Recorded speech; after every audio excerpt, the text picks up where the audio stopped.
But ಅವರು ಒಂದ್ ಅಂತ ಮುಂದೋಗಿ ಚಿನ್ನೈನ ಕರ್ಕೊಂಡ್ ಬಂದಿರೋದೇ ಕಾಂಗ್ರೆಸ್ನವರು ಅಂತ ವಿಪಕ್ಷ ನಾಯಕ ಷಡ್ಯಂತ್ರ ಅಂತಾರೆ. ಅಶೋಕ್ ಮತ್ತೆ ಪ್ರಹ್ಲಾದ್ ಜೋಶಿ ಅವರೆಲ್ಲರೂ ಕೂಡ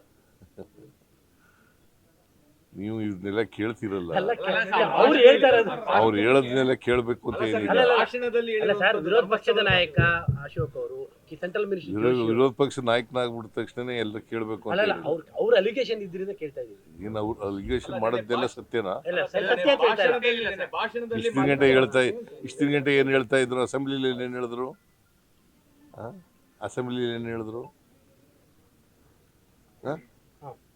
ಅಸೆಂಬ್ಲಿಲಿ ಚರ್ಚೆ ಆಯ್ತಲ್ಲಪ್ಪ ಇದ್ರ ಬಗ್ಗೆ, ಏನ್ ಹೇಳಿದ್ರು?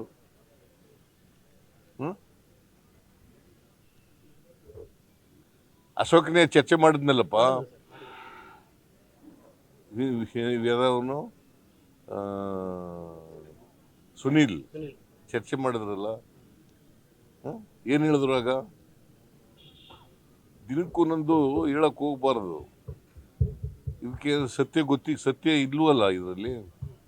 ಅಸತ್ಯದ ಮೇಲೆ ಚರ್ಚೆ ಮಾಡೋದು, ಯಾವಾಗಲೂ ಅಸತ್ಯದ ಮೇಲೆ ಚರ್ಚೆ ಮಾಡಿದ್ರೆ ಹೀಗೆ ಆಗೋದು. ಸೌದಿಲೆ ಕೇಸಲ್ಲಿ ಸರ್ ಕಿಡ್ನಾಪ್ ಮಾಡಿದ ನೋಡಿದಿಲ್ಲ ಅಂತ ಹೇಳಿ ಮಹಿಳೆ ದೂರು ಕೊಟ್ಟಿದೆ SITಗೆ. ಆ ಕೇಸು ತನಿಖೆ ಮಾಡಿಸಿದ್ರೆ ಹೇಗೆ ಸರ್ ಅಂತ?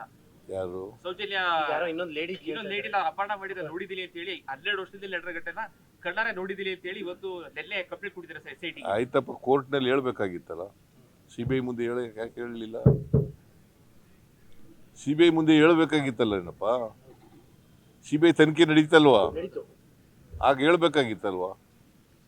2 ವರ್ಷದಿಂದ ಹೊಡೆದಾಡಿದ್ರೆ ಕೇಳ್ರಿ, ಇಲ್ಲಿ ಹೇಳ್ಬೇಕಾಗಿತ್ತಲ್ವೇನ್ರಿ? ಸಾಕ್ಷ್ಯ ಗೊತ್ತಿದ ಮೇಲೆ ಸಾಕ್ಷ್ಯನ ಬಚ್ಚಿಡೋದು ಇದೆಯಲ್ಲ, ಅದು ಇಟ್ ಈಸ್ ಅನ್ ಅಫೆನ್ಸ್.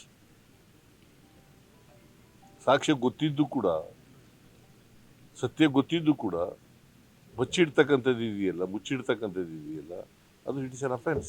2 ವರ್ಷ ಆಕೆ ಒಡನಾಡಿ ಸಂಸ್ಥೆಯಲ್ಲಿ ಇದ್ರು ಅಂತ ಹೇಳಿ ಆಕೆ ಹೇಳಿದ್ದಾರೆ ಸರ್. ಯಾವ ಸಂಸ್ಥೆಲ್ಲಾದ್ರೂ ಇರ್ಲಪ್ಪ, ನಿನಗೆ ಹಿಂಗೆ ಗೊತ್ತಿದೆ, ಸಾಕ್ಷ್ಯ ಗೊತ್ತಿದೆ, ನೋಡಿದ್ದೀನಿ ನೀನು ಅಂತ ಹೇಳ್ತೀಯ.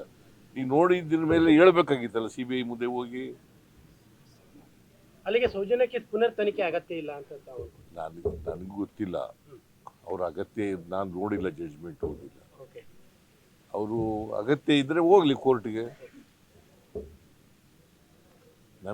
ನಾನು ನೋಡಿಲ್ಲ. It is for the Soujanya mother.